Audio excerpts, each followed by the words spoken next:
வீட்டில் இந்த குட்டி தேன் பாட்டில் இருந்துச்சுங்க. மேக்ஸிமம் இந்த பாட்டில் இருந்துச்சுன்னா இதில் எதுக்கு என்ன யூஸ் பண்ணுறதுன்னு தெரியாமல் நம்ம தூக்கி போட்டுருவோம்.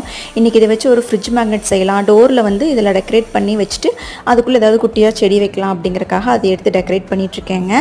2 கான்ட்ராஸ்ட் கலரில் ஆக்ரலிக் கலர்ஸ் வந்து எடுத்திருக்கேங்க. ஒரு தின் ப்ரஷ்ஷை வச்சுட்டு ஃபஸ்ட்டு ஒரு பூ மாதிரி வரைஞ்சிக்கிறேங்க. இது மாதிரி இந்த குட்டி குட்டி பூ மாதிரி அங்கங்கே வந்து ஃபுல்லாக வரைஞ்சி விட்டுக்கலாங்க. நீங்கள் ஈவன் வந்து ரவுண்டாக டாட் மாதிரி கூட ஒரு ஃப்ளவர் ஷேப்பில் வச்சுட்டிங்கன்னா கூட நல்லா தாங்க இருக்கும். இந்த தேன் பாட்டில் வந்து பிளாஸ்டிக் தாங்க. ஸோ அது நம்ம கீழே வந்து ஒரு வேளை விழுந்துருச்சு அப்படின்னாலுமே உடையாது. ஸோ பிளாஸ்டிக் பாட்டிலாக இருக்கிற மாதிரி வந்து பார்த்துக்கங்க. ஏன்னா ஒரு வேளை ஸ்லிப் ஆகி விழுந்துச்சு அப்படின்னா கூட அது உடையிறக்கு சான்ஸ் இருக்குங்க. இப்போ இது வந்து அங்கங்கே பூ மாதிரி வரைஞ்சி காஞ்சதுக்கப்புறமா கான்ட்ராஸ்ட்டாக எல்லோ கலர் எடுத்துகிட்டு சென்டரில் வந்து ஒரு டாட் மட்டும் தான் வச்சு விடுறேங்க. அதை வச்சதுக்கப்புறம் ரொம்பவே ஹைலைட்டடாக பார்க்குறக்கு ஒரு நல்ல அழகாக பூ மாதிரி ரொம்பவே நல்லா இருந்துச்சுங்க. இப்போ நான் இதை ஸ்டிக் பண்ணுறதுக்கு 2 மேக்னெட் எடுத்துருக்கேங்க. ஏன்னா கொஞ்சம் ஸ்டர்டியாக இருக்கணும் இல்லைங்களா. ஃபெவிபாண்ட் வச்சு இந்த 2 மேக்னெட்டு ஒட்டி நல்லா காஞ்சதுக்கப்புறமா அதை ஃப்ரிட்ஜில் ஒட்டிட்டு ஒரு குட்டியாக ஆர்டிஃபிஷியல் பிளான்ட்டே அதில் வச்சாச்சுங்க.